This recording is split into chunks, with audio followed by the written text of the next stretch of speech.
mission, we come out here with the dirt bikes. What's up, everybody? The Dirty Beast, just back from 3 days down to Montana and BC. I don't know, hundreds of miles off-road, but probably about 1,200 kilometers total distance traveled. And what a killer trip. I will do a decompress, and walk through the whole bike and talk about, where we've been and what worked and what didn't work and some immediate changes we're going to make. And so let's get into it.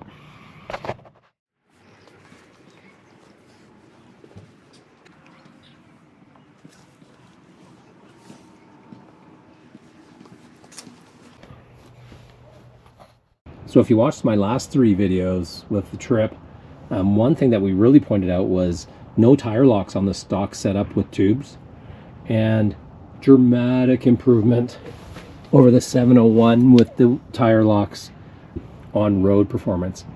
Now that bike, I don't know if it was totally balanced, so we threw some tire weights on it, but definitely as is. I had no problem off trail. I was running 22 pounds on the front, 24 and a half or just about 25 on the rear, and had no issues at all anywhere off-road. Rocks, didn't matter. Next up, ongoing problem here. I don't know if you guys have seen this. Originally I had a leak here around my oil filter cap. Torqued that back to spec, torqued it off, torqued it back on, and that seems to be mostly solved. Might be a little bit coming under, but this cap, the filler cap, is definitely leaking oil, so that's right from factory, so that needs to be taken care of. Either needs a new cap or a new seal. Stock plate hanger.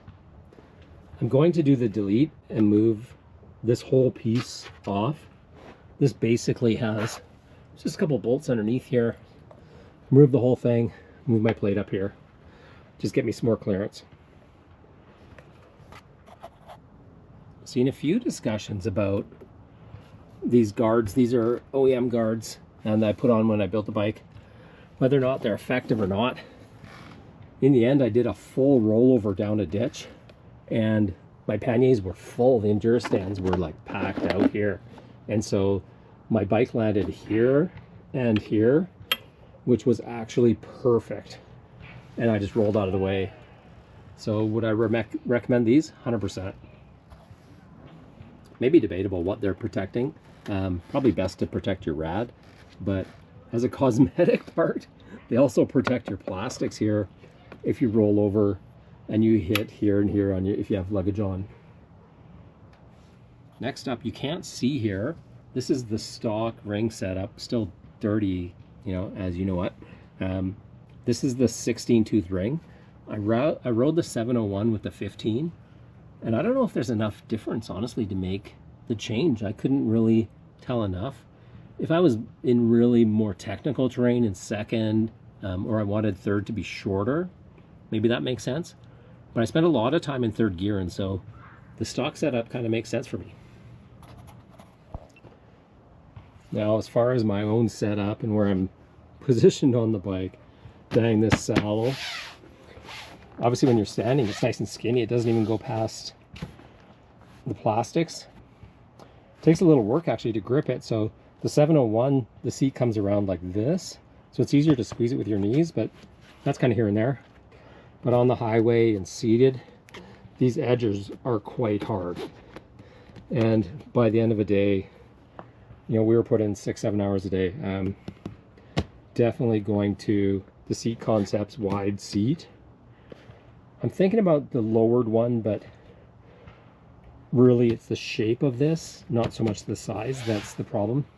I would just like a little bit lower standover in the city.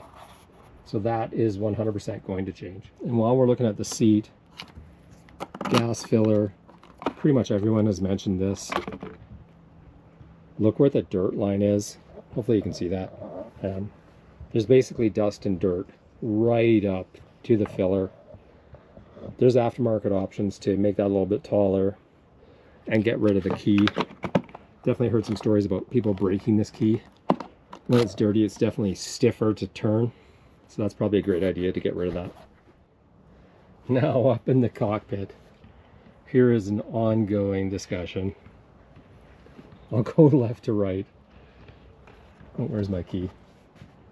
So while that fuel is charging up, left to right here, my setup is traction control off. If the light is on, that means it's off. I'm just in the starter position here, but this will be blinking because I've got ABS on front only with the dongle. But what a nightmare to set up. My buddy with the 701 has the same dongle, and it took us multiple tries over 2 days. Probably didn't get it actually working until the third day. So that's a real pain in the ass. There will be a video coming of how to set this up with the dongle because we couldn't find any on YouTube. Moving right along, anyone with this OEM heated grip, the grips are awesome. They stay nice and warm.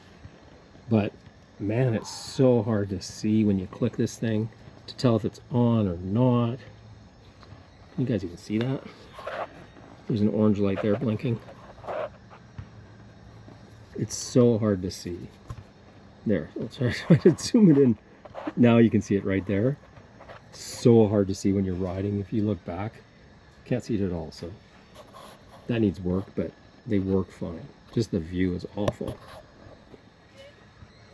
Now here's an interesting debate. A lot of discussion about, should I have a riser?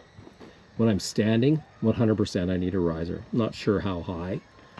The 701 had 2 lifts. I'm not sure what the measure was, but we took some away from that one.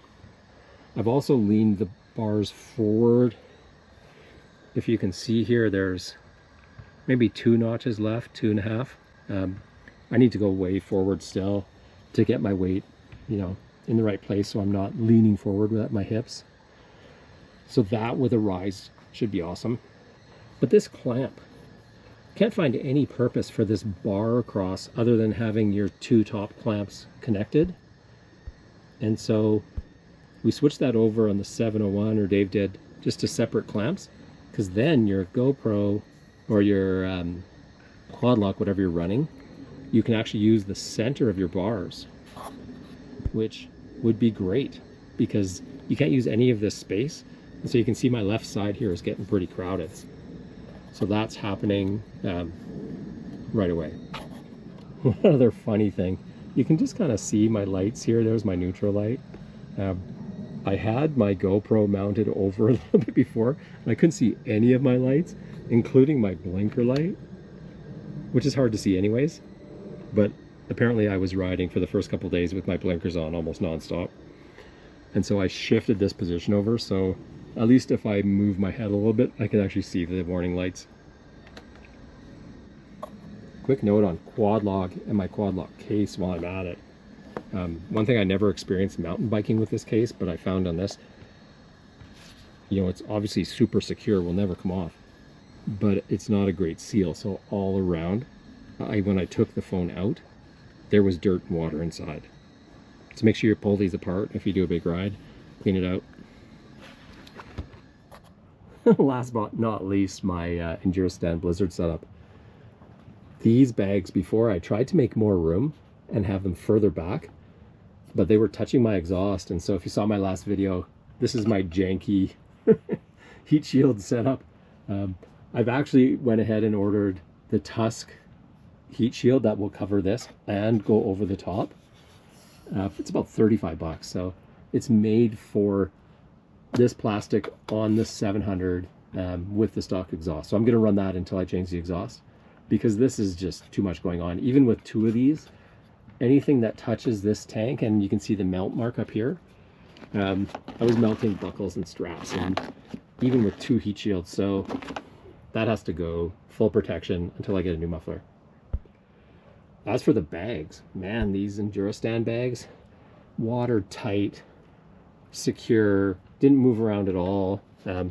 This is after 3 days. This is still super tight, and so really great bags to work with. The only complaint I would say, or issue, mine came with this bottle holder. Yeah, I was lucky enough I brought a dirt cover for the nozzle on my water bottle, because anything in here is going to be covered in dirt. So question mark if you want to use that for bottles or not. Too bad it doesn't have a cover here instead of the mesh that was secure. And quickly, so I don't forget to mention it, this headlight, brutal. Same on the 711, the stock headlight. It actually shines more light out to the side than it does give you any position or spot in front. The light has to go. So we'll see what we replace that with. Otherwise, go to a tower and do it. And that's my short list. Otherwise, great trip, great performance out of this bike. Loved it. Such a great and versatile bike. Over speed bumps, really handled anything. Power's there all the time. Fantastic. Especially when you got to run some highway miles. And so that what really makes this a dual sport, compared to like a 501 that you don't want to ride on the highway if you don't have to. This thing does it all. So all those things I just talked about, probably cue in some videos for anything that I'd change. And then we'll go from there. But thanks for watching. Great adventure. Season's wrapping up, so time to do a little bit of work on the bike till next year. See y'all soon.